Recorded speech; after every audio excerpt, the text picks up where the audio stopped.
ശബരിമലയിലെ സ്ത്രീ പ്രവേശത്തിന്റെ യുക്തി വിശദീകരിക്കാമോ? ഇതിപ്പോ എന്താ ഇപ്പോൾ യുക്തിയുള്ള അതിൽ? ഇത് യുക്തിയായിട്ട് ബന്ധപ്പെട്ടൊരു വിഷയമല്ല. ഈ ശബരിമലയിൽ സ്ത്രീ പ്രവേശം വലിയ വിഷയമാണ്.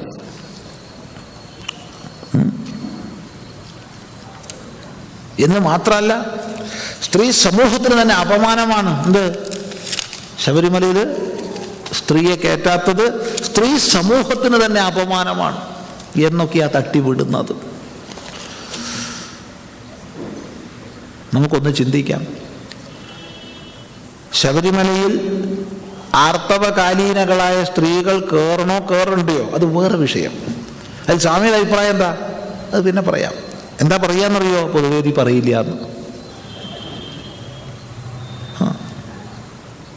പക്ഷെ ഒന്ന് പറയാം, അത് ചിന്തിക്കേണ്ടത്, നിശ്ചയിക്കേണ്ടത് ആര്? സെക്കുലർ കോടതിയാണോ? സെക്കുലർ ഗവൺമെന്റ് ആണോ? ഇതാണ് ഹിന്ദു സമൂഹം ചിന്തിക്കേണ്ട, ഉന്നയിക്കേണ്ട ചോദ്യം.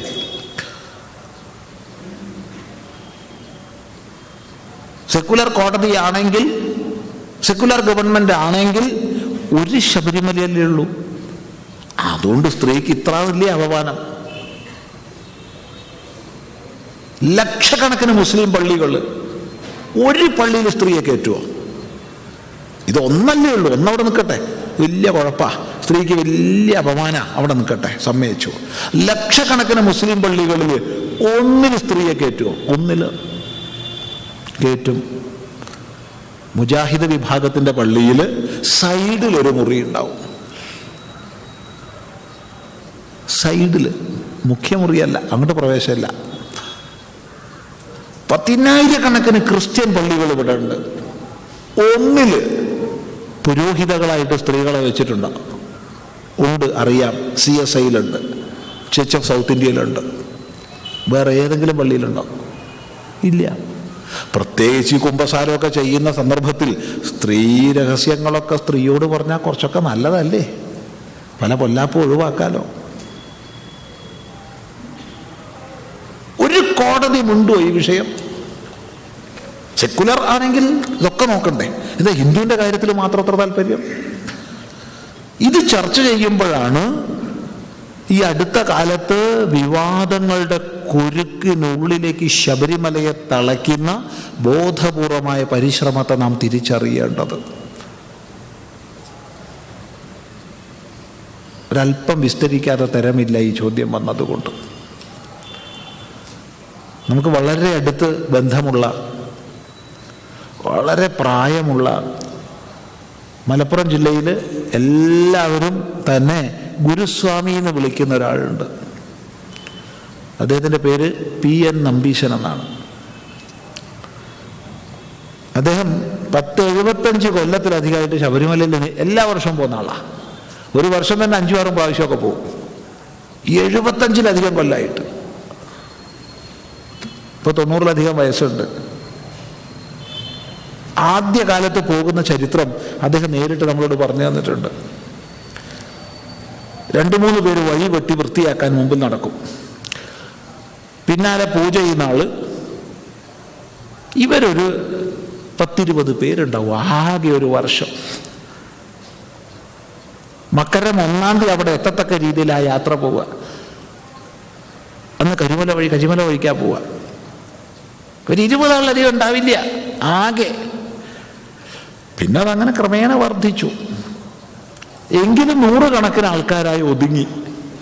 അങ്ങനെ ഇരിക്കുന്ന കാലത്താണ് 100കളിൽ നിന്ന് ഉയരുന്നു എന്നുള്ളൊരു സ്ഥിതി വന്നപ്പോൾ 950 ശബരിമല തീയിട്ട് നശിപ്പിക്കപ്പെട്ടു. വിഗ്രഹത്തിന്റെ കഴുത്ത് മുറിച്ചു, കൈവെട്ടി, മറ്റേ കൈയിൻ്റെ വിരലുകൾ മുറിച്ചു, തീയിട്ടു.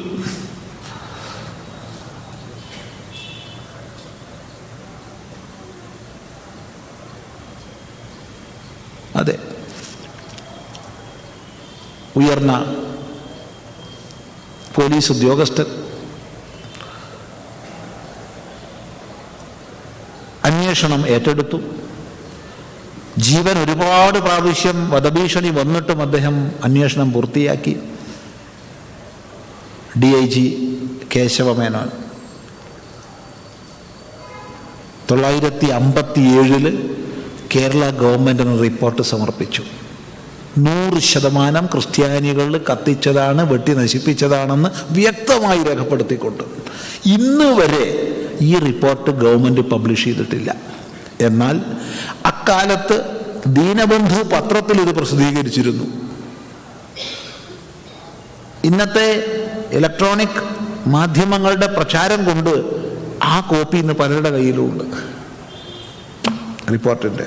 പക്ഷെ ഔപചാരികമായി പ്രസിദ്ധീകരിച്ചിട്ടില്ല. അതിനുശേഷം അവിടെ അഷ്ടമംഗല പ്രശ്നവിചാരം നടന്നു. അതിനനുസരിച്ച് പരിഹാരക്രിയകൾ നടന്നു. പിന്നീട് നവീകരണ കലശം നടന്നു. ക്ഷേത്രം പുതുക്കി പണിതു. അതിനുശേഷമാണ് ബഹുജന ശ്രദ്ധയിലേക്ക് ശബരിമല വരുന്നത്. ആയിരക്കണക്കിന് തീർത്ഥാടകർ, ക്രമേണ 10,000 കണക്കിന് തീർത്ഥാടകർ, ക്രമേണ ലക്ഷക്കണക്കിന് തീർത്ഥാടകർ.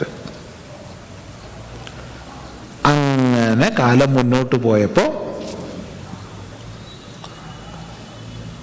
ലോകത്തിൽ ഒരു സീസണിൽ ഏറ്റവും അധികം ജനങ്ങൾ ദർശിക്കുന്ന തീർത്ഥാടന സ്ഥലമായി ശബരിമല മാറി. അതാ വരുന്നു വിവാദങ്ങളുടെ പരമ്പര. എലിവാല് മറക്കരുത്, ചിലതൊന്നും മറക്കരുത്. എലിവാല് കഴിഞ്ഞപ്പോൾ ജയമാല. ഓർമ്മ ഉണ്ടോ? ഇല്ല. എലിവാലല്ല, പുലിവാലുണ്ടെങ്കിലും അലിഞ്ഞ് ചേർന്ന് പോകും അരവണ ഉണ്ടാക്കുമ്പോൾ. അങ്ങനെ അവിടെ അരവണ ഉണ്ടാക്കണത്. എന്നിട്ടാ എലിവാല്. പിന്നെ ജയമാലയായി.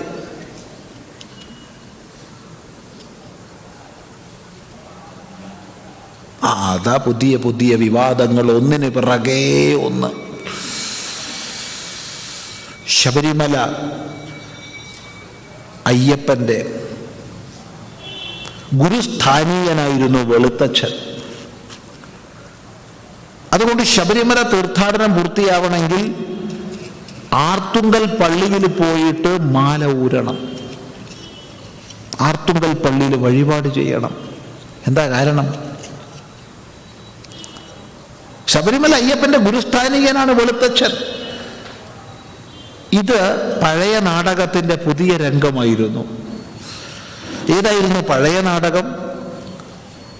പഴയ നാടകം നിലയ്ക്കലിൽ ഒരു കുരിശ്. സാക്ഷാൽ സെയിന്റ് തോമസ് വെച്ച കുരിശ. എടാ, സാക്ഷാൽ സെയിന്റ് തോമസ് വെച്ചാൽ നിനക്കെങ്ങനെ മനസ്സിലായി? അതങ്ങനെ തന്നെയാ. അപ്പോൾ ഈ സർക്കാരും അതിന് അനുകൂലമായി. സെയിന്റ് തോമസ് വെച്ചതാ. ഗവൺമെന്റ്, ഒരു ഗവൺമെന്റ് ആലോചിച്ച് നോക്കുക, സെക്കുലാർ ഗവൺമെന്റ് അനുകൂലമായി. അതുകൊണ്ട് അവിടെ സെയിന്റ് തോമസിന്റെ ഈ കുരിശുള്ള സ്ഥലത്ത് വലിയ പള്ളി പണിയണം. അന്ന് ഹൈന്ദവ പ്രസ്ഥാനങ്ങളും സന്യാസി വര്യന്മാരും ശക്തമായ പ്രതികരണം ചെയ്തു. പരംപൂജ്യ സത്യാനന്ദ സരസ്വതി സ്വാമികൾ, രാമാനന്ദ സരസ്വതി സ്വാമികൾ, നിർമ്മലാനന്ദഗിരി സ്വാമികൾ, ഭൂമാനന്ദ തീർത്ഥ സ്വാമികൾ, വേദാനന്ദ സരസ്വതി സ്വാമികൾ, അങ്ങനെ ഒരുപാട് സന്യാസി വര്യന്മാർ അക്കാലത്തുള്ള അവർ പലരും ഇന്നുമുണ്ട്. അതുപോലെ വിശ്വ ഹിന്ദു പരിഷത്ത് തുടങ്ങിയ പ്രസ്ഥാനങ്ങൾ ഒറ്റക്കെട്ടായി തന്നു. ഏതായാലും അവിടെ ആ പള്ളി ഉണ്ടായില്ല. അതാണ് പഴയ നാടകം. അതിൻ്റെ പുതിയ രംഗമാണിത്. അതുകൊണ്ട് ശബരിമല തീർത്ഥാടനം പൂർത്തിയാവണമെങ്കിൽ വെളുത്തച്ഛൻ്റെ അടുത്ത് പോയിട്ട് മാല ഒരു. ആരുടെ വെളുത്തച്ഛൻ? വെളുത്തച്ഛൻ ആർത്തുങ്കൽ പള്ളിയിൽ ആരാധിക്കപ്പെടുന്ന സെബാസ്റ്റ്യനോസ് പുണ്യവാളനാണ്. ഇവിടെ സെബാസ്റ്റ്യനോസ് ഇറ്റലിയിലും ഫ്രാൻസിലും മാത്രമേ ഉണ്ടായിട്ടുള്ളൂ, വേറെ എവിടെ ഉണ്ടായിട്ടില്ല. വേറെ ഒരു രാജ്യത്തും സെബാസ്റ്റ്യനോസ് പോയതായി ചരിത്രമില്ല. ഇത് ഫ്രാൻസിലും ഇറ്റലിയിലും മാത്രമേ ഉണ്ടായിട്ടുള്ളൂ. ഓ, അങ്ങനെയാ. എന്നാ പിന്നെ വെളുത്തച്ഛൻ എന്ന് പറഞ്ഞാൽ ഫാദർ ഫെനീഷ്യോ ആണ്. ആരാ ഫാദർ ഫെനീഷ്യോ? ഫാദർ ഫെനീഷ്യോ ആർത്തുങ്കൽ പള്ളിയിലെ മുഖ്യ വികാരിയായിരുന്നു. ഇദ്ദേഹമാണ് അയ്യപ്പൻ്റെ കൂട്ടുകാരനായിരുന്നത്. ഗുരുസ്ഥാനീയനാണ്. അതെങ്ങനെ ഗുരുസ്ഥാനീയനാവുന്നത്? അദ്ദേഹമാണ് മുഹമ്മയിലുള്ള കളരിയിലേക്ക് അയ്യപ്പനെ കൊണ്ടുപോയി ചേർക്കുന്നത്.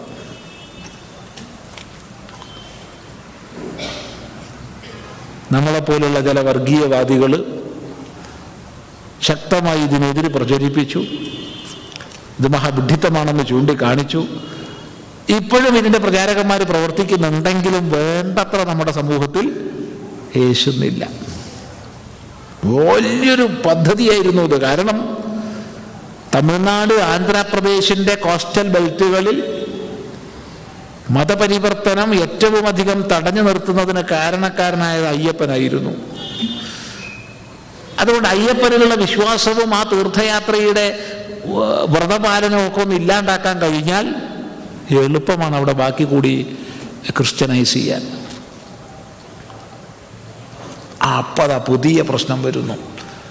മുല്ലപ്പെരിയാർ പൊട്ടുന്നു.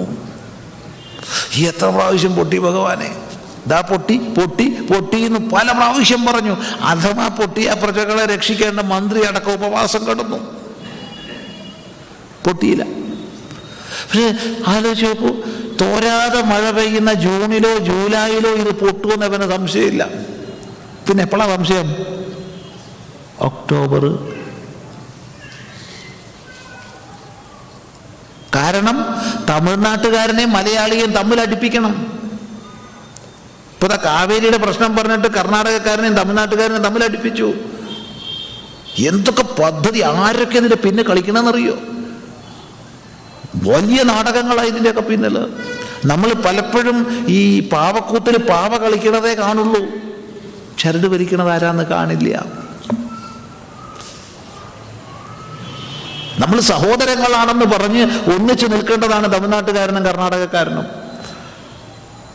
എന്നിട്ട് തമ്മിലടിപ്പിക്കല്, വാഹനങ്ങൾ കത്തിക്കല്, അട്ടിപ്പിട്ടി, നാളെ കണ്ട് ചിരിക്കേണ്ടവരാണെന്ന് മറന്നുകൊണ്ട് ഇന്ന് കലഹിക്കല്. ഇതന്നെ കേരളത്തെയും തമിഴ്നാടിനെ അടുപ്പിക്കാനുള്ള പരിശ്രമം. ഇതിനൊക്കെ പിന്നിൽ ആരാന്ന് ശരിക്ക് പഠിക്കണം, അപ്പോഴേ മനസ്സിലാവുള്ളൂ.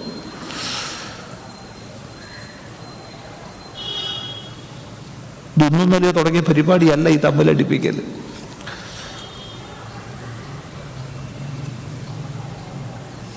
ഏതായാലും പൊട്ടിയില്ല കുറെ കൊല്ലം പറഞ്ഞിട്ട്. അപ്പോഴതാ ഹിന്ദു ആചാരക്രമത്തിൽ വരുന്ന ആളല്ലാത്ത, ക്ഷേത്രവിശ്വാസി അല്ലാത്ത ഒരു മുസൽമാനാണ് സുപ്രീം കോടതിയിൽ കേസ് കൊടുക്കുന്നത്. അഡ്വക്കേറ്റ് നൗഷാദ്. ശബരിമലയിൽ സ്ത്രീകളെ കയറ്റണം. ഇത് സ്ത്രീ സമൂഹത്തിന് അപമാനമാണ് ശബരിമലയിൽ സ്ത്രീ കയറാത്തത്. പേര് തന്നെ പറയണം. അവൻ ക്ഷേത്രവിശ്വാസിയല്ല, ഹിന്ദു അല്ല, ഇസ്ലാം വിശ്വാസിയാണ് വേണം, അല്ലെങ്കിൽ എല്ലാത്തിനും എതിരായിരിക്കണം, അതുമല്ല. അങ്ങനെയുള്ളൊരു അഡ്വക്കേറ്റാണ് കേസ് കൊടുക്കുന്നത്. സുപ്രീം കോടതി ഫയലിൽ സ്വീകരിച്ചു. കക്ഷി ചേരേണ്ടവർക്ക് കക്ഷി ചേരാൻ നോട്ടീസ് അയച്ചു, വിജ്ഞാപനം പുറപ്പെടുവിച്ചു. ശരിയാണ്. അപ്പോഴത്തേക്ക് അതാ സ്ത്രീ സമൂഹത്തിന് അപമാനമാണെന്ന് പറഞ്ഞ് ഒരു ദേശായിയൊക്കെ, തൃപ്തി ദേശായിയൊക്കെ ഗുജറാത്തിൽ നിന്ന് വരാൻ പുറപ്പെട്ടു. ഒന്നും എന്തായിന്നറിയില്ല, വന്നിട്ടില്ല എന്നാ കേൾക്കണത്. അപ്പോഴത്തേക്ക് നമ്മുടെ ബുദ്ധിജീവികളൊക്കെ ചാടി വീണു, സ്ത്രീകളെ കയറ്റേണ്ടതാണ്. ഇവിടെ സ്ത്രീയെ കയറ്റുകയോ കയറ്റാതിരിക്കുകയോ ചെയ്യട്ടെ, അത് വേറെ വിഷയം. ഇത് സെക്കുലർ കോടതിയുടെ വിഷയമാണോ? അങ്ങനെയാണെങ്കിൽ മറ്റതൊക്കെ തീരുമാനം എടുക്കട്ടെ, എന്നിട്ട് പറയാം ഒന്നിലേക്ക് പറയാം. മണ്ണാറശാലയിൽ മുത്തശ്ശിയമ്മയ്ക്കാണ് പൂജ ചെയ്യാനുള്ള പരമാധികാരം. നാളെ തൊട്ട് പുരുഷന്മാർ പറയുക ഇത് പുരുഷ വിവേചനപരമാണ്, അതുകൊണ്ട് പുരുഷന്മാർ വേണം അവിടെ പൂജ ചെയ്യാൻ വേണ്ടി ഒരു സംഘർഷം നയിച്ചാൽ. ഒരു സന്യാസി ഒരു ക്ഷേത്രത്തിൽ കയറുന്നത് ഏറ്റവും വലിയ പുണ്യമായിട്ടാണ് മാനിക്കപ്പെടുന്നത്. സന്യാസി ക്ഷേത്രോപാസകൻ അല്ലെങ്കിൽ പോലും അടിവരായിട്ട് മനസ്സിലാക്കണേ. എന്നാൽ സന്യാസിയെ കയറ്റാത്ത ക്ഷേത്രങ്ങളുണ്ട്. സന്യാസി കയറിയാൽ അശുദ്ധിയാവും, ശുദ്ധീകലശം വേണമെന്നുള്ള ക്ഷേത്രമുണ്ട് കേരളത്തിൽ. ഞങ്ങളവരോടെ കയറാൻ പോണില്ല. ഇത് പറയാൻ കാരണം ഹിന്ദുധർമ്മം ഒരു തൈത്തടി വൃക്ഷമല്ല. ഒരു തൈത്തടി വൃക്ഷമായിരുന്നെങ്കിൽ ഇതിനു മുമ്പ് എന്നോ ഇതിനെ നശിപ്പിക്കുമായിരുന്നു.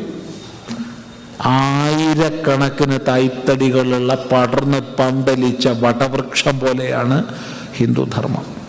അവിടെ ഒരാചാരമല്ല, വിവിധങ്ങളായ ആചാരങ്ങൾ, വൈവിധ്യപൂർണങ്ങളായ ഭാവങ്ങൾ, അതിന് പിന്നിലൊക്കെ ഓരോ ഐതിഹ്യങ്ങളുണ്ടാവും, ഓരോ കഥകളുണ്ടാവും, ഓരോ വിശ്വാസങ്ങളുണ്ടാവും. ആ വിശ്വാസങ്ങളും ഐതിഹ്യങ്ങൾക്കും അനുസരിച്ചുള്ള ആചാരങ്ങൾ നിലനിൽക്കുന്നു. ഇതിനെ ഇല്ലാതാക്കാൻ കഴിഞ്ഞാൽ ഹിന്ദുത്വത്തെ സമൂലം നശിപ്പിക്കാം.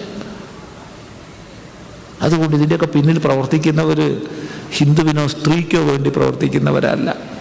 പക്ഷെ കേട്ട് ചാടി വീഴുന്നവരോ എന്തെന്നും എന്തിനെന്നും ആരാണ് ചരട് വലിക്കുന്നതെന്നും അറിയാതെ ചാടുന്ന കുറേ പാവകൾ.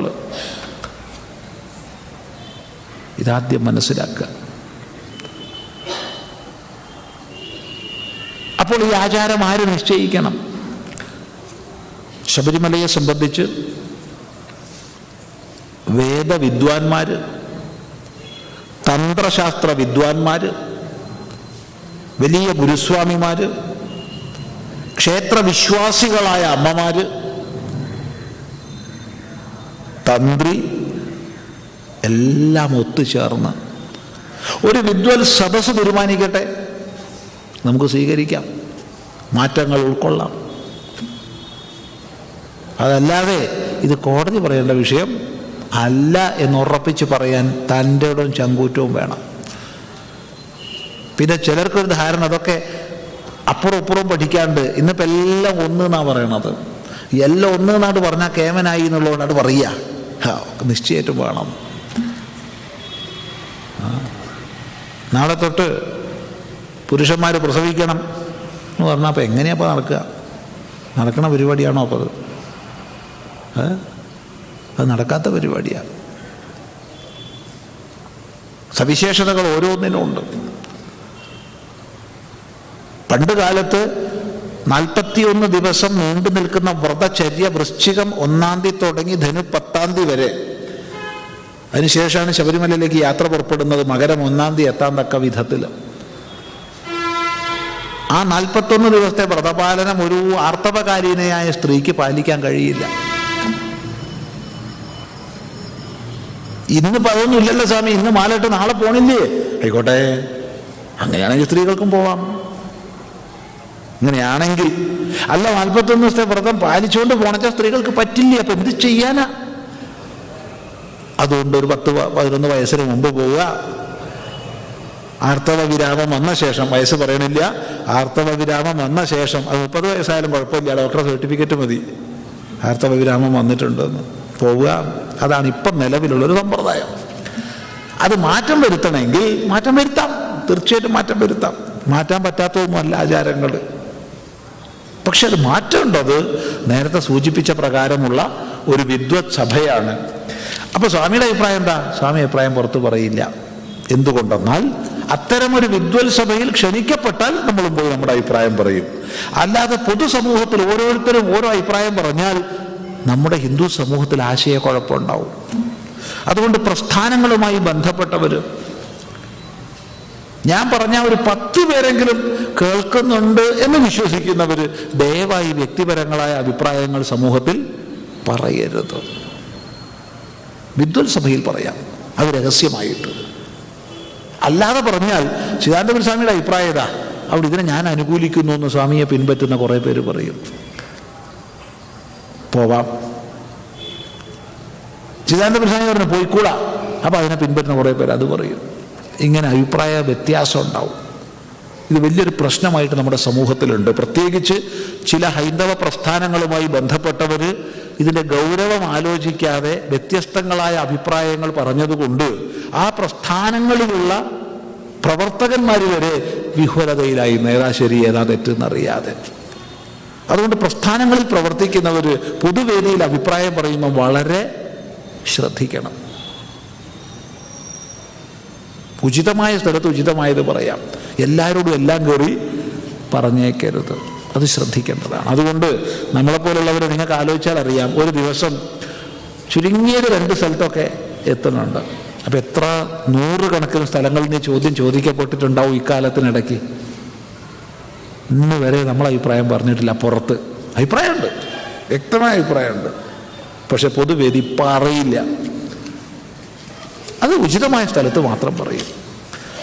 അതാണ് നമ്മുടെ ക്ഷേത്രാചാരങ്ങൾ രാഷ്ട്രീയക്കാർ ഇടപെട്ട് തീരുമാനങ്ങൾ എടുക്കുന്നത് ശരിയാണോ? ശരിയല്ല, തെറ്റാണ്. ആ രാഷ്ട്രീയക്കാരൻ ക്ഷേത്രവിശ്വാസി എന്നുള്ള വ്യക്തിത്വത്തിൽ അഭിപ്രായങ്ങൾ പറഞ്ഞോട്ടെ, തീരുമാനമെടുക്കരുത്. അതുകൊണ്ടാണ് ബഹുമാനപ്പെട്ട കേരള ഹൈക്കോടതി ക്ഷേത്ര ഭരണത്തിൽ നിന്ന് സർക്കാർ മാറി നിൽക്കണമെന്നും അല്ലാത്ത പക്ഷം ഓരോ കാലഘട്ടത്തിലും ഭരിക്കുന്ന രാഷ്ട്രീയ പാർട്ടിയുമായി ബന്ധപ്പെട്ടായിരിക്കും ദേവസ്വം ബോർഡുകളുടെ ഭരണമെന്നും വ്യക്തമായി കേരള ഹൈക്കോടതി നിർദ്ദേശിച്ചത്. ജസ്റ്റിസ് പരിപൂർണൻ വ്യക്തമായി ഇത് എഴുതി വെച്ചിട്ടുണ്ട്. പക്ഷേ കോടതിയുടെ നിർദ്ദേശം എവിടെ? പ്രായോഗികമായി നടക്കുന്നത് എവിടെ?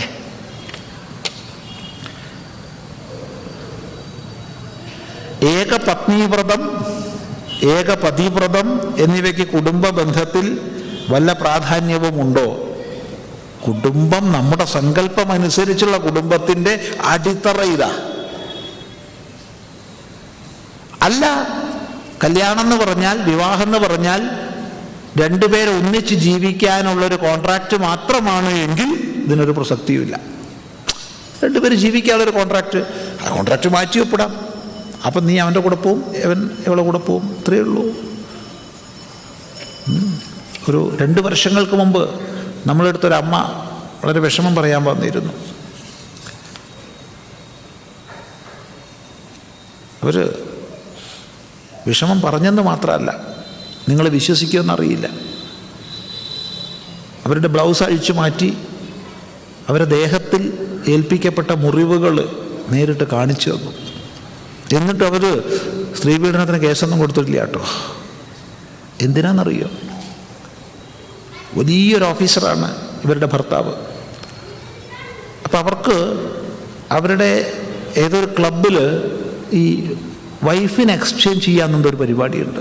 നൃത്തം ചെയ്യുമ്പോൾ ഇവള് മറ്റവൻ്റെ ഭാര്യയായിട്ട് നൃത്തം ചെയ്തിട്ട് അങ്ങോട്ട് പോകണം, മറ്റവൻ്റെ ഭാര്യ അവൻ്റെ കൂടെ നൃത്തം ചെയ്തിട്ട് അവൻ്റെ റൂമിലേക്ക് വരും. ഇങ്ങനൊരു പരിപാടി ഉണ്ട് അത്ര. നമ്മൾ ആദ്യം കേൾക്കുക കേട്ടോ. ഇതൊക്കെ നമ്മളെ നാട്ടിലും ഇങ്ങനെയൊക്കെ ഉണ്ടെന്ന് അറിയില്ലായിരുന്നു. വേറെ എവിടെയല്ല, ഇത് എറണാകുളത്താണ് ഈ അമ്മ സങ്കടം പറഞ്ഞത്. ഈ അമ്മ എന്തോ ഇതിന് നിന്നില്ല. അതിൻ്റെ പേരിൽ വളരെയധികം വിഷമങ്ങൾ അനുഭവിക്കേണ്ടി വന്നു. രാത്രി പിറ്റേന്ന് അയാൾ മദ്യപിച്ച് പരാക്രമങ്ങളൊക്കെ ഉണ്ടാക്കി. ഇത് കഥയല്ല പറയുന്നത്. അത്ര വരെ ആയിട്ടുണ്ട് നമ്മുടെ സമൂഹത്തിൽ ഇന്ന്. അപ്പോൾ അത് ശരി തെറ്റെന്നൊന്നും നമ്മൾ പറയണില്ല. ഓരോരുത്തർക്ക് എന്താണോ ശരി തോന്നുന്നത് അത് ചെയ്യാം. പക്ഷേ ഭാരതീയമായ കുടുംബ സങ്കല്പത്തിൻ്റെ പാവനത നിലനിൽക്കണമെങ്കിൽ അഗ്നി സാക്ഷിയായിട്ടാണ് വിവാഹം. ആ അഗ്നിക്ക് മുമ്പാകെ നമ്മൾ ചില പ്രതിജ്ഞകൾ ചെയ്യുന്നുണ്ട്.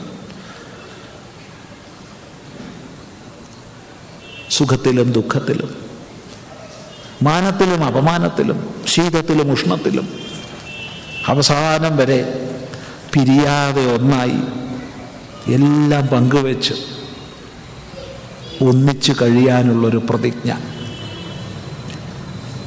അത്തരം സങ്കല്പങ്ങളും പ്രതിജ്ഞകളുമാണ് ഭാരതീയ കുടുംബത്തെ ഉണ്ടാക്കിയിട്ടുള്ളത്. ഭാരതീയ കുടുംബ സങ്കല്പമാണ് ഈ ധർമ്മത്തെ നശിക്കാതെ നിലനിർത്തിയിട്ടുള്ളത്. അതുകൊണ്ട് ഈ സംസ്കാരം നിലനിൽക്കണം എന്നുള്ളവർ ഏകപത്നീവ്രതത്തിൻ്റെ പ്രാധാന്യം മനസ്സിലാക്കണം. പതിവ്രതയായിരിക്കുക, പത്നീവ്രതനായിരിക്കുക, രണ്ടും ആയിരിക്കുക. രണ്ടും പറയണേ. ഒന്ന് പറയാൻ പുരുഷന്മാർക്ക് 1000 നാവാ, അത് പൊതുവേ ഉണ്ട്. പാതിവ്രത്യം, അതിൻ്റെ മഹത്വം എത്രയെന്നറിയോ എന്നൊക്കെ പറയും. എടേ, പാതിവ്രത്യത്തോളം നീ പത്നീവ്രതത്തെ പറ്റിയും പറയണം. അത് വലിയ കേമത്ത് പറയുന്നവർ ഇത് പൊതുവെ ഉണ്ടാറില്ല. ബന്ധുവാവാന്ന അതൊരു സുഖമില്ലായ്മയാണ് ഇല്ലേ? എന്താ നിങ്ങളുടെ അഭിപ്രായം? കൗസല്യക്ക് ദശരഥനെ മാത്രമേ പ്രാപിക്കാൻ പാടുള്ളൂ. പക്ഷെ ദശരഥന് 365 പേരെ പ്രാപിക്കാം.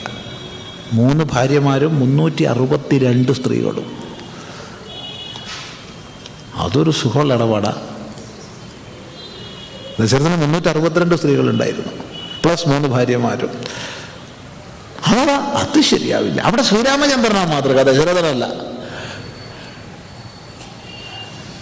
39 വയസ്സുള്ള സമയത്ത് രാജധർമ്മത്തിന്റെ ഭാഗമായി പത്നിയെ ഉപേക്ഷിച്ചു. അവൻ പൊട്ടി കരയാണ് ഭഗവാൻ രാമചന്ദ്രൻ. വ്യക്തി, ഭർത്താവ്, രാജാവിന് ഒരു കുലുക്കവും ഇല്ല. അത് കഴിഞ്ഞ് യജ്ഞനിർവഹണത്തിന്റെ സന്ദർഭത്തിൽ പത്നിയുടെ സ്ഥാനത്ത് പ്രതിമയുണ്ടാക്കി സ്ഥാപിക്കുകയാണ്. എത്രമാത്രം പ്രേരണ ഉണ്ടായിട്ടുണ്ടാവും. കല്യാണം കഴിച്ചോളൂ കേട്ടോ, വേറെ ഉണ്ടാവില്ലേ? പാരമ്പര്യമുണ്ട്. പിന്നെന്താ, അച്ഛൻ 3 കെട്ടുകയും ചെയ്തിട്ടുണ്ട്, 362 സ്ത്രീകൾ വേറെ ഉണ്ടായിട്ടുണ്ട്. പിന്നെ നിനക്ക് എന്താ രാമ ഒന്ന് കഴിച്ചാൽ എത്ര പേര് ചോദിച്ചിട്ടുണ്ടാവും. വാൽമീകി എഴുതിയിട്ടില്ല കേട്ടോ, നമ്മൾ പറയുക ഉണ്ടാവും ഉറപ്പായിട്ടും. പ്രത്യേകിച്ച് പ്രതിമയൊക്കെ ഉണ്ടാക്കി വെക്കുമ്പോൾ എന്തിനാ അതിനൊക്കെ പോണത്, ഒന്ന് കല്യാണം കഴിച്ചാൽ പോരെ എന്ന് ചോദിച്ചിട്ടുണ്ടാവും പലരും. പക്ഷെ രാമൻ ഒരൊറ്റ വ്രതത്തിൽ ഉറച്ചു നിന്നു. ആ രാമൻ, ആ സീത, അവരുടെ ആദർശം നമ്മൾ ചെറുപ്പത്തിലെ കുട്ടികൾക്ക് പകർന്നു നൽകുക. അടിച്ചേൽപ്പിക്കരുത്, സ്നേഹപൂർവ്വം പകർന്നു നൽകുക. ആരൊക്കെ എന്തൊക്കെ കുറ്റം പറഞ്ഞാലും എന്താപ്പത്, ആരൊക്കെ എന്തൊക്കെ കുറ്റ. പ്രധാനമന്ത്രി നടപ്പിലാക്കിയ നോട്ട് നിരോധനം കൊണ്ട് ഏറ്റവും ഗുണം ചെയ്യുക ഹിന്ദു സമൂഹത്തിന് തന്നെയല്ലേ? ഇതിനോട് വ്യക്തിപരമായി ചിദാനന്ദപുരി സ്വാമിക്ക് യോജിപ്പില്ല. ഇത്തരം ആശയങ്ങൾ പറയുന്നത് അഥവാ നമ്മുടെ ഭാരതത്തിൻ്റെ പ്രധാനമന്ത്രിയെ ആദരിക്കുന്നവരാണെന്ന് സ്വയം കരുതുന്നുണ്ടെങ്കിൽ ഇഫക്റ്റ് അദ്ദേഹത്തെ അവഹേളിക്കലാണ്. ദയവ് ചെയ്ത് ഇത്തരം വാദങ്ങൾ പറയരുതേ, ദയവ് ചെയ്ത്. തെറ്റാണിത്. ഹിന്ദു സമൂഹത്തിനാണ് സ്വാമി, ആയിക്കോട്ടെ ഭഗവാനെ,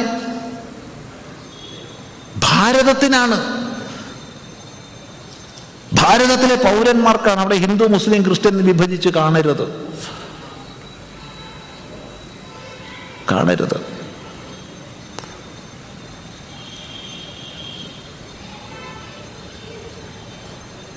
ലോകത്തിൽ വലിയ സാമ്പത്തിക വിദഗ്ധനായി അറിയപ്പെട്ടിരുന്ന ഡോക്ടർ മൻമോഹൻ സിംഗ് നമ്മുടെ പ്രധാനമന്ത്രിയായിരുന്നു 10 വർഷം. ആ കാലഘട്ടത്തിൽ 140-ലേറെ കുംഭകോണങ്ങൾ. കുംഭകോണം എന്നുള്ള വാക്ക് തന്നെ മാറ്റണം, കാരണം അത്ര വലുതായിരുന്നു 2G സ്കാമൊക്കെ. 140-ലേറെ. അങ്ങനെ രാഷ്ട്രം അഴിമതിയുടെ പര്യായമായി തീർന്ന്, ഭരണം അഴിമതിയുടെ പര്യായമായി തീർന്ന് ലോകരാഷ്ട്രങ്ങളുടെ മുഴുവൻ മുമ്പിൽ അവഹേളിക്കപ്പെടുക മാത്രമല്ല, സാമ്പത്തിക സുസ്ഥിരതയിൽ താഴേക്ക് അധപ്പതിച്ച സമയത്താണ് അണ്ണാ ഹസാരെയുടെ, ഭരത് ഭൂഷന്റെ, പ്രശാന്ത് ഭൂഷന്റെ, അരവിന്ദ് കെജ്രിവാളിൻ്റെ, ബാബ രാംദേവിൻ്റെ ഒക്കെ പങ്കാളിത്തത്തോടുകൂടി വലിയൊരു ആന്തോളനം നടന്നത്. കള്ളപ്പണത്തിനെതിരായി യുവജനങ്ങൾ മുന്നോട്ട് വരണമെന്ന്. ഇന്നത്തെ നവസാമൂഹ്യ മാധ്യമങ്ങളിലൂടെയൊക്കെ വലിയ പ്രചരണം അതിന് ലഭിച്ച പശ്ചാത്തലത്തിലാണ് 2014 പൊതു തെരഞ്ഞെടുപ്പ് ആസന്നമായത്.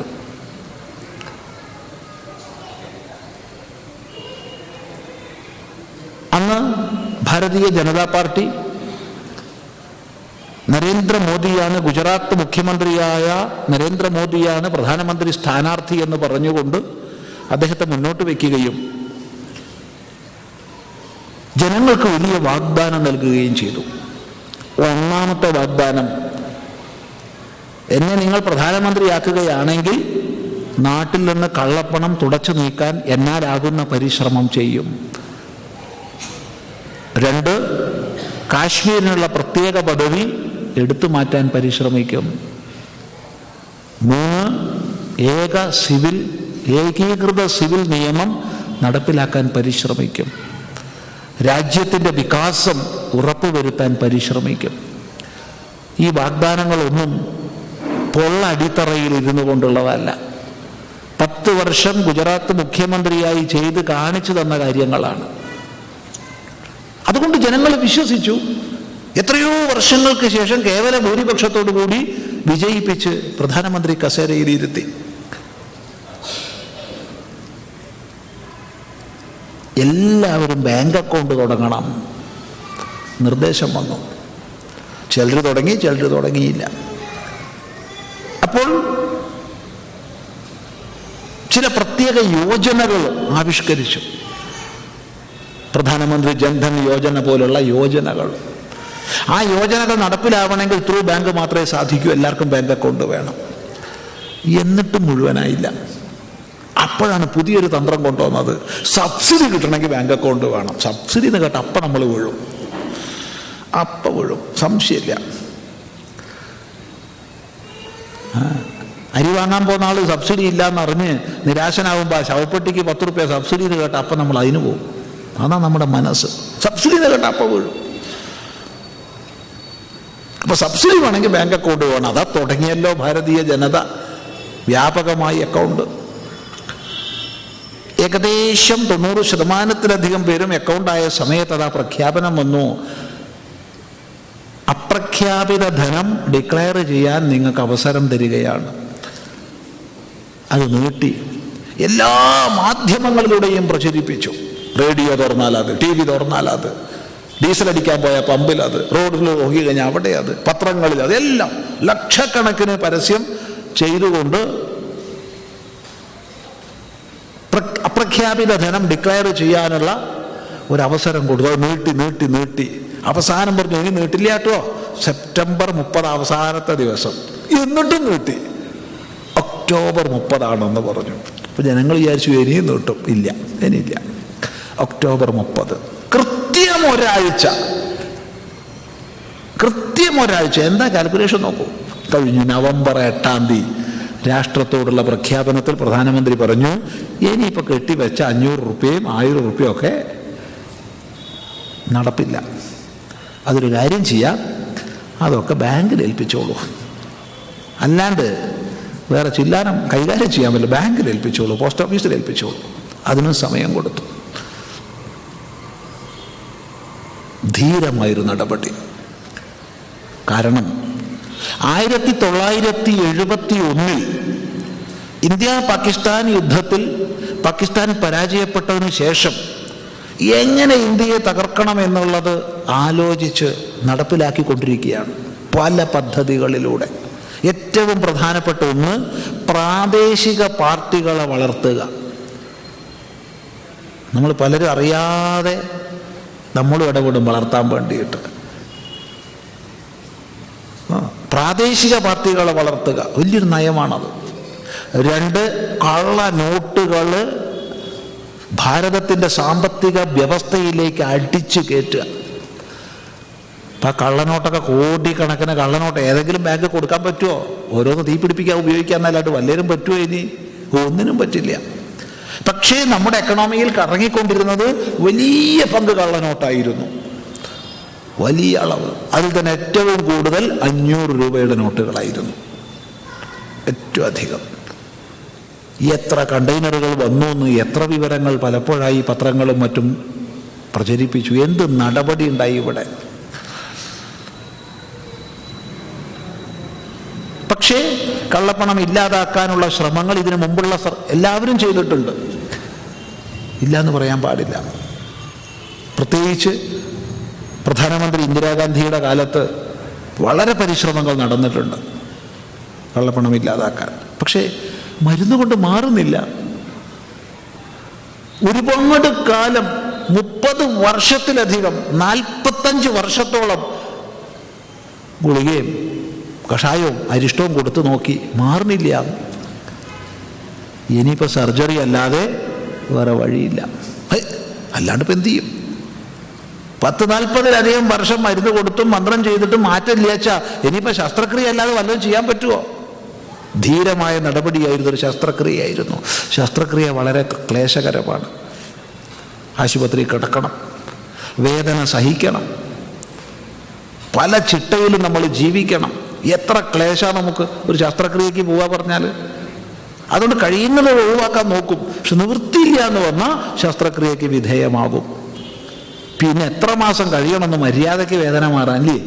ഇപ്പം വലിയ ശസ്ത്രക്രിയ കഴിഞ്ഞാൽ മുറി വെക്കുമ്പോൾ 2 ആഴ്ച കൊണ്ടൊക്കെ ഉണങ്ങുന്നാണ് പറയണത്. പക്ഷെ വേദന മാറണമെങ്കിൽ എത്ര കാലം വേണം? വലിയൊരു ശസ്ത്രക്രിയ ചെയ്യേണ്ടതായി സർക്കാരിന് വന്നു. അതുകൊണ്ട് പൗരന്മാർക്ക് വളരെ വിഷമമുണ്ട്, നമുക്കൊക്കെ വളരെ പ്രയാസമുണ്ട്. ഇല്ല എന്ന് പറഞ്ഞാൽ കള്ളത്തരാണ്.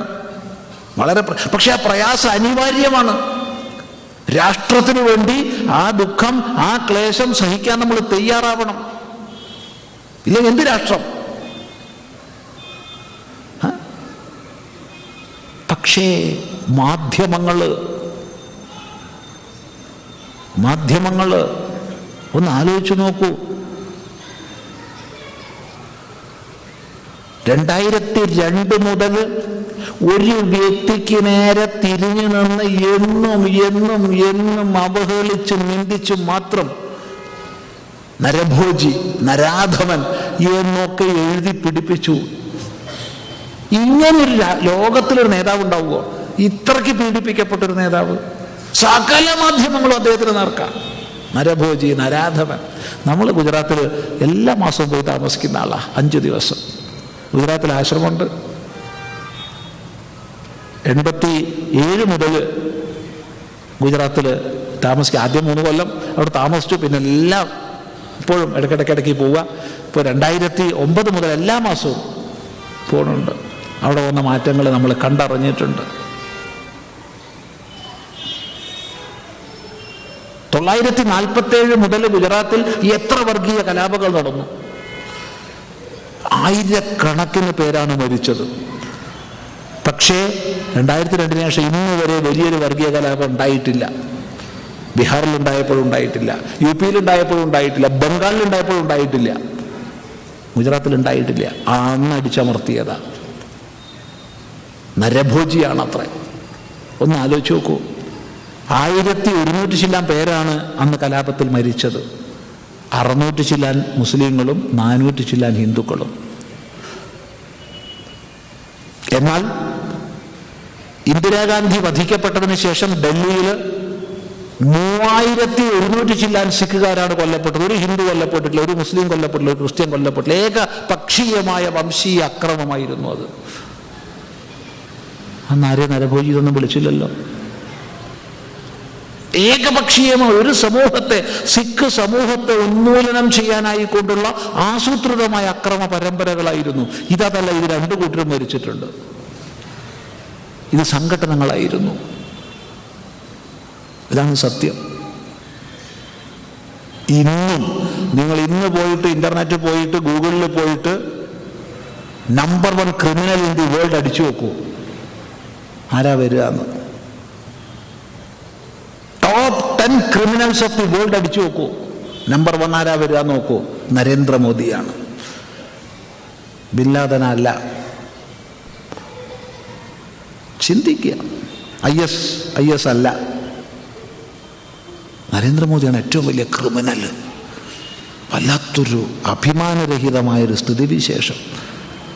ഗൂഗിൾ മാപ്പ് പറഞ്ഞിട്ട് എന്ത് കാര്യം? അവനെടുത്ത് മാറ്റണ്ടേ അത്? ചിന്തിക്കുക. അന്ന് നിങ്ങൾ പോയിട്ട് അടിച്ചു നോക്കൂ. പറഞ്ഞത് ശരിയല്ലേ? പക്ഷെ നമ്മൾ അടിക്കുന്നതിനനുസരിച്ച് മുന്നോട്ട് വരും കിട്ടുക. അതിൻ്റെ മെഷീനറി.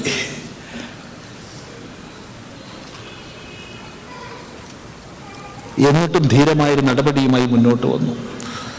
ഒരുപാട് പ്രയാസം നമുക്കൊക്കെയുണ്ട്. വ്യക്തിക്കുള്ളതിനേക്കാൾ പ്രയാസം പ്രസ്ഥാനങ്ങൾക്ക് ഉണ്ടാവും ആലോചിച്ച് അറിയില്ലേ? ആശ്രമത്തിനൊക്കെ വലിയ പ്രയാസമുണ്ട്. പണിയെടുക്കുന്നവർക്ക് കൂലി കൊടുക്കാൻ വയ്യ. കൂലി കൊടുക്കാൻ ചെക്കായിട്ട് കൊടുത്തിട്ട് നാടൻ പണിക്കാർക്ക് സ്വീകാര്യമല്ല. വലിയ പ്രയാസമാണ്. പക്ഷേ നിവൃത്തിയില്ല. രാഷ്ട്രത്തിന് വേണ്ടിയിട്ടാണ്. രാഷ്ട്രത്തിന് വേണ്ടിയാണെന്നുള്ള തിരിച്ചറിഞ്ഞ് അനുമോദിക്കാനുള്ളൊരു മനോഭാവം നമുക്കുണ്ടാവുക. പക്ഷെ അന്ധമായ രാഷ്ട്രീയം കൊണ്ട് നമുക്ക് തിമിരം ബാധിച്ചിട്ടുണ്ട്. ഈ സന്ദർഭത്തിലൊരു ഒറ്റ സന്ദർഭം ഓർമ്മിപ്പിക്കട്ടെ. രാഷ്ട്രം എന്നതിനെ മുൻനിർത്തുന്നതിനുള്ള ഒരു ദൃഷ്ടാന്തം മാത്രം. 1971 ഇന്ത്യ പാകിസ്ഥാൻ യുദ്ധം കഴിഞ്ഞു. ഇന്ത്യ വിജയിച്ച്. ഇന്ത്യ വിജയിച്ചതിന് ശേഷം ആദ്യമായി പ്രധാനമന്ത്രി ഇന്ദിരാഗാന്ധി സഭയിലേക്ക് വരികയാണ്. ഇന്ദിരാഗാന്ധിയെ കിട്ടുന്നിടത്ത് ആക്രമിക്കുന്ന ആളാണ് അടൽ ബിഹാരി വാജ്പേയി. എന്നാൽ വാജ്പേയി എഴുന്നേറ്റ് എന്ന് പറഞ്ഞു, വിജയശ്രീ ലാളിതയായിട്ട് ഭഗവതി വരികയാണ്, ദേവി വരികയാണ്, എല്ലാവരും എഴുന്നേറ്റ് ബഹുമാനിക്കൂ. ഒന്ന് ആലോചിച്ച് നോക്കൂ. അവിടെ ഞാൻ ജനസംഘത്തിൻ്റെ ആളാണെന്നല്ല പറഞ്ഞത്, അത് കോൺഗ്രസ് ആണ്, ഞാൻ ജനസംഘമാണെന്നല്ല പറഞ്ഞത്.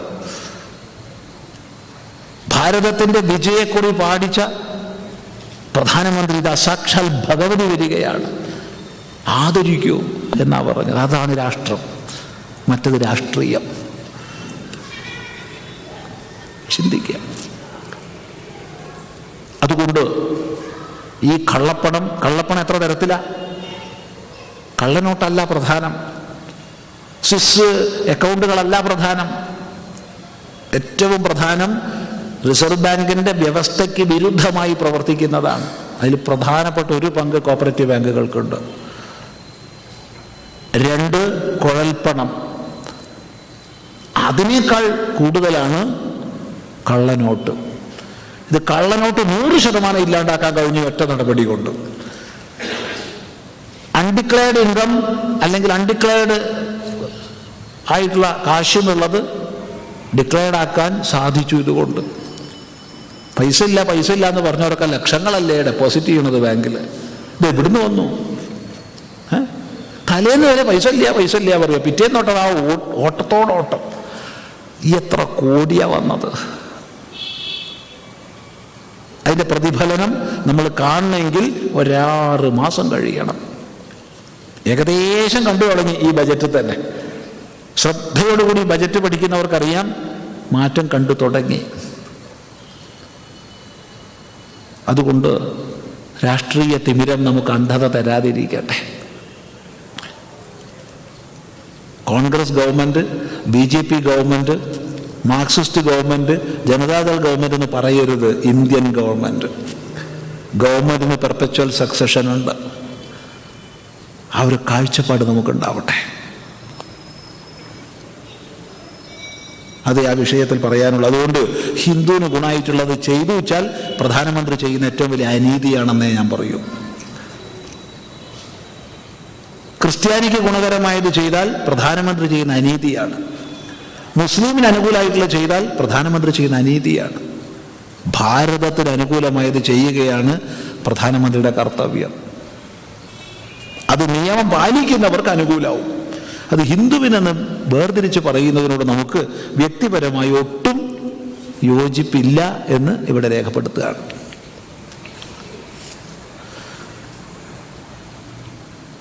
ആദിശങ്കരൻ്റെ കാലഘട്ടം എപ്പോഴാണെന്ന് പറയാൻ കഴിയുമോ? കഴിയില്ല. എന്നാലും സ്വാമി പറയാൻ കഴിയണ്ടേ? കഴിയാത്തത് എന്ത് ചെയ്യാൻ? അറിയില്ലെന്നേ. അറിയാത്തത് പറയാൻ കഴിയോ? ആധുനിക ചരിത്രകാരന്മാർ പറയുന്നത് AD 8-ാം നൂറ്റാണ്ടാണെന്നാണ്. ഇത് അംഗീകരിക്കാൻ കഴിയുമോ? ഭൂരിഭാഗം പേരും ഇതാണ് അംഗീകരിച്ചിട്ടുള്ളത്. ശൃംഗേരി മഠം, ദ്വാരകാ മഠം ഒക്കെ അംഗീകരിച്ചത് ആ കണക്കാണ്. എന്നാൽ കാഞ്ചി കാമകോടി മഠം, ജ്യോതിർമഠം തുടങ്ങിയവ അംഗീകരിച്ചിട്ടുള്ളത് ഈ കണക്കല്ല. അഭിപ്രായ വ്യത്യാസം അവിടെ ഉണ്ട്. ശ്രീബുദ്ധന് തൊട്ട് ശേഷമുള്ള നൂറ്റാണ്ടാണെന്നുള്ളതാണ് ആ അഭിപ്രായം. അപ്പോൾ 2400ഓളം കൊല്ലങ്ങൾക്ക് മുമ്പാണ്. എന്നാൽ ഭൂരിഭാഗം വിദ്വാൻമാരും അംഗീകരിച്ചിട്ടുള്ളത് 1200 കൊല്ലങ്ങൾക്ക് മുമ്പ് എന്നുള്ളതാണ്. അഭിപ്രായ വ്യത്യാസമുണ്ട്. സ്വാമിയുടെ അഭിപ്രായം എന്താ? അവൈദിക ദർശനങ്ങളെ പറയുന്ന കൂട്ടത്തിൽ പോലും ക്രിസ്തു മതത്തെക്കുറിച്ചുള്ള പരാമർശം ശാങ്കരഭാഷ്യത്തിൽ എവിടെയുമില്ല. ന്യായദർശനത്തിൽ പിൽക്കാലത്ത് വന്ന നവ്യന്യായത്തെക്കുറിച്ചുള്ള പ്രതിപാദനം ഇല്ല. ബുദ്ധ സമ്പ്രദായത്തിൽ പിൽക്കാലത്ത് വന്ന അവാന്തര വിഭാഗങ്ങളെക്കുറിച്ചുള്ള പരാമർശമില്ല. ഇതൊക്കെ കൂട്ടി വായിക്കുമ്പോൾ 1200 കൊല്ലം മുമ്പ് അല്ല, അതിനേക്കാൾ എത്രയോ മുമ്പാണെന്ന് ഉറപ്പാണ്. പക്ഷെ 2400 ആണോ അത് നമുക്ക് പറയാൻ വയ്യ. പക്ഷെ ഒന്ന് പറയാം, ബൗദ്ധ പ്രചാരം ഏറ്റവും ശക്തമായിരുന്ന കാലഘട്ടത്തിലാണ് ഭാഷ്യം രചിക്കപ്പെട്ടത്. അതുകൊണ്ടാണ് പ്രധാന മല്ലനായി ബൗദ്ധനെ സ്വീകരിച്ചിട്ടുള്ളത്. അതുകൊണ്ട് ബുദ്ധന് തൊട്ട് ശേഷമുള്ള 1 നൂറ്റാണ്ടോ 2 നൂറ്റാണ്ടോ ഉള്ള ആ കാലഘട്ടമായിരിക്കണം ശങ്കരാചാര്യരുടെ കാലം എന്നാണ് നമ്മൾ വിശ്വസിക്കുന്നത്.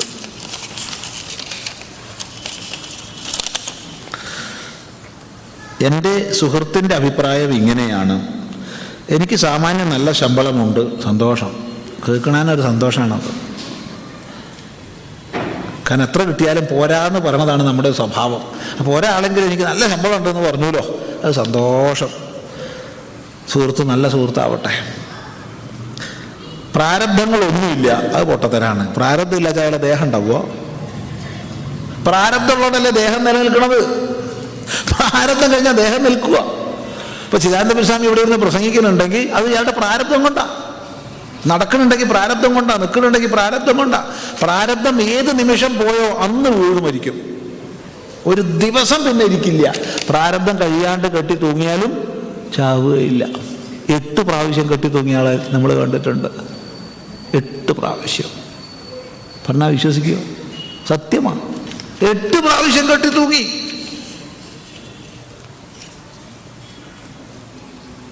പറങ്കിമാവിൻ്റെ കൊമ്പ് പൊട്ടി, ചിലപ്പോൾ തൂങ്ങിയ കയറ് പൊട്ടി, ചിലപ്പോൾ ഒരാളയാളെ രക്ഷപ്പെടാൻ സമ്മതിച്ചില്ല. ഇനി അതും പറഞ്ഞല്ലോ, ഒരാളാണ്.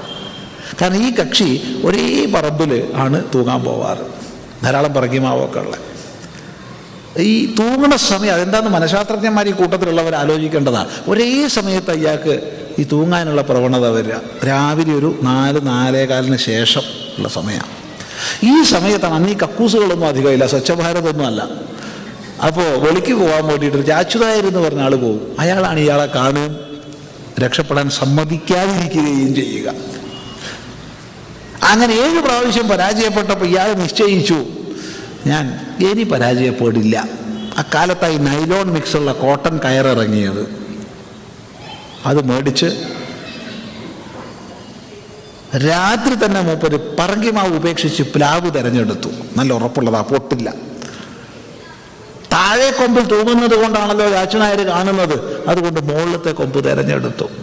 പക്ഷെ തൂങ്ങിയില്ല. കാത്തിരുന്നു സമയാവാൻ. കാത്തിരുന്നു. എല്ലാം കെട്ടി ഉറപ്പാക്കി. ഒറ്റ ചാട്ടം മുകളിൽ നിന്ന് കൊമ്പിൽ കെട്ടാൻ മറന്നുപോയിരുന്നു.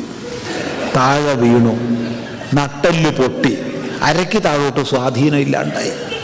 അതെ, അരയ്ക്ക് താഴോട്ട് സ്വാധീനം ഇല്ല, നട്ടെല്ല് പൊട്ടി, സുഷുമ്ന പൊട്ടിപ്പോയി. എന്നിട്ട് ഈ പാവം ഒരു മരത്തിൻ്റെ മുകളിൽ 3 റബ്ബർ ബാൻഡ് ഇട്ടിട്ട് ആ മരത്തിൻ്റെ അടിയിൽ ചക്രങ്ങൾ 6 ചക്രം ഫിറ്റ് ചെയ്തിട്ടൊരു സാധനം ഉണ്ടാക്കിയിട്ട് അതിലായിരുന്നു സഞ്ചരിക്കുക. എന്നിട്ട് ഇങ്ങനെ പാവം മലന്ന് കിടക്കുക, കൈകൊണ്ട് ഇങ്ങനെ തള്ളും റോഡ് മേലെ. അപ്പോൾ വീട്ടുകാരെടുത്തിട്ട് ഒരു വയലുണ്ട് ഇയാളെ വീടിനും റോഡിനും ഇടയ്ക്ക്, ആ വയൽ കടത്തി റോഡ് മേലെ വെച്ച് കൊടുക്കും. കൈകൊണ്ട് ഇങ്ങനെ തള്ളിയാൽ വണ്ടി ഇങ്ങനെ നീങ്ങും. അന്ന് ഈ പറയുന്ന ആളൊക്കെ ചെറിയ കുട്ടിയാണ്. അപ്പോൾ ഞങ്ങൾ കുറേ കുട്ടികളുണ്ടാവും ഇദ്ദേഹത്തിൻ്റെ കൂടെ, ഞങ്ങൾ തള്ളിയൊക്കെ കൊടുക്കും. വലിയ സന്തോഷമാണ്. പിന്നെ അങ്ങാടിയിലൊക്കെ എത്തിക്കഴിഞ്ഞാൽ തത്വോപദേശം ചെയ്യും. ആരും പടച്ചോണ്ടെന്ന് ആയുസ് എടുക്കാൻ ആർക്കും അധികാരം ഇല്ല കേട്ടോ. നമ്മൾ പരിചയപ്പെട്ടൊരു പെൺകുട്ടിയുണ്ട്. അവൾക്ക് ചില വിഷമങ്ങൾ ജീവിതത്തിൽ സംഭവിച്ചു. അപമാനഭാരം. എന്നാൽ പിന്നെ പരശുരാമനെ ഒന്ന് നമസ്കരിക്കാമെന്ന് മനസ്സിൽ വിചാരിച്ചു. പരശുരാമനെ പോയി നമസ്കരിച്ചു. പരശുരാമൻ അനുഗ്രഹിച്ചു. 2 കാലും തൊടേമെന്ന് മുറിഞ്ഞാട്ട് പോയി. മരിച്ചില്ല. പരശുരാമ എക്സ്പ്രസ്സാ, മുറിഞ്ഞുപോയി. അതെ, 2 അപമാനമായി. ഒരപമാനത്തിൽ നിന്ന് രക്ഷപ്പെടാൻ വേണ്ടിയിട്ടാണ് പോയി ചാടിയത് റെയിൽവേക്ക്. 2 അപമാനമായി. അതോട് വീട്ടുകാരടക്കം ഉപേക്ഷിച്ചു. കഥയല്ല, ഒരു സന്യാസി വര്യനാണ് പിന്നെ അവളുടെ ഭാവി കാര്യങ്ങളൊക്കെ നോക്കി അവളെ സംരക്ഷിച്ചത്. ഇതൊന്നും കഥ പറയല്ല. അതുകൊണ്ട് പ്രാരബ്ധം തീർന്നിട്ടില്ലെങ്കിൽ പോവില്ല. എന്ത് വിഷം കുടിച്ചിട്ടും കാര്യമല്ല, എന്ത് കെട്ടി തൂങ്ങിയിട്ടും കാര്യമല്ല. ആർക്കെങ്കിലും സംശയം ഉണ്ടെങ്കിൽ പരീക്ഷ പോയിക്കോളൂ. പ്രാരബ്ധം കഴിഞ്ഞാൽ ആ സെക്കൻഡ് പോകും, ഇരിക്കാൻ പറ്റില്ല. ഇപ്പൊ സംസാരിച്ചുകൊണ്ടിരിക്കുമ്പോൾ നമ്മളെ പ്രാരബ്ധം പോയാൽ ഇവിടെ കഴിഞ്ഞു കഥ, നിങ്ങൾക്ക് പണിയായി. കേട്ടോണ്ടിരിക്കുമ്പോൾ ചിലർക്ക് പോകും കാറ്റ്. ഇതെപ്പോഴായി കാറ്റ് പോവാന്ന് പറയാൻ വയ്യ. അതെ, അതുകൊണ്ട് പ്രാരബ്ധം ഇല്ല എന്നുള്ള സുഹൃത്തിൻ്റെ വാദം തെറ്റാണെന്ന് പറഞ്ഞു കൊടുക്കുക. ആദ്യം പറഞ്ഞ സന്തോഷം, രണ്ടാമത് പറഞ്ഞ സങ്കടം. ഇനിയൊട്ട് ഉണ്ടാക്കാൻ താല്പര്യവുമില്ല, അത് നല്ലതാ. പ്രാരബ്ധം ഇനിയിപ്പോൾ കൂടുതലൊന്നും ഉണ്ടാക്കണില്ല എന്ന് തീരുമാനിച്ചാൽ നല്ലതാ.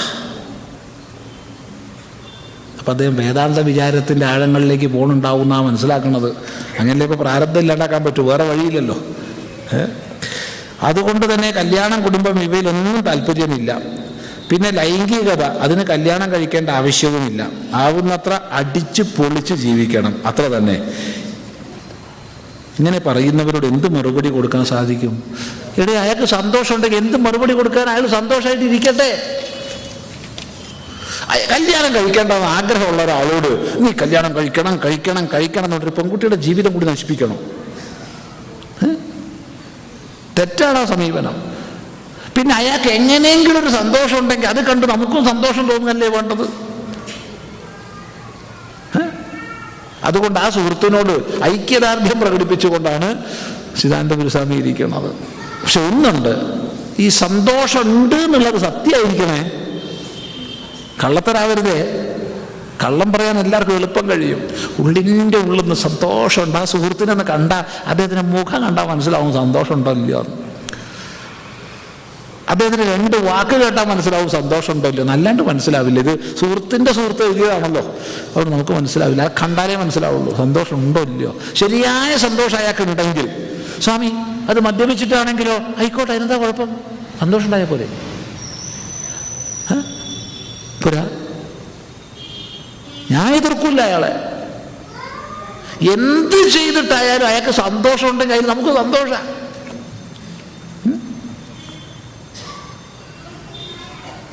മറ്റവൻ ഇരുന്ന് കുത്തിപ്പിടിച്ചിരുന്ന് ജപിച്ച് പൂജ ചെയ്ത് ഹോമം ചെയ്ത് എന്നിട്ടാണ് സന്തോഷമില്ല. അപ്പൊ മദ്യപിച്ചിട്ടാണ് സന്തോഷം ഉണ്ടാവട്ടെ. എന്താ കുഴപ്പം? എല്ലാവരും ഒരേ രീതിയിൽ ചിന്തിക്കണോ?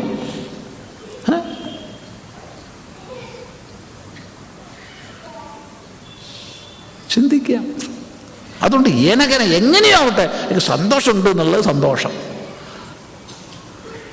അതുകൊണ്ടാണ് പിടിച്ച് കല്യാണം കഴിപ്പിക്കാനൊന്നും നോക്കണ്ട. ഒരു കുട്ടിയുടെ ജീവിതം നശിപ്പിക്കാൻ നോക്കരുത്. ചിലർ പറയാറുണ്ട്, മകൻ മഹാപെശകാട്ടോ, ഒന്ന് കല്യാണം കഴിപ്പിച്ച് നോക്കാം, നേരെ ആവുമായിരിക്കും. എടേ, നിങ്ങൾക്ക് പരീക്ഷിക്കാനുള്ള വസ്തു ഒരു പെൺകുട്ടിയുടെ ജീവിതം.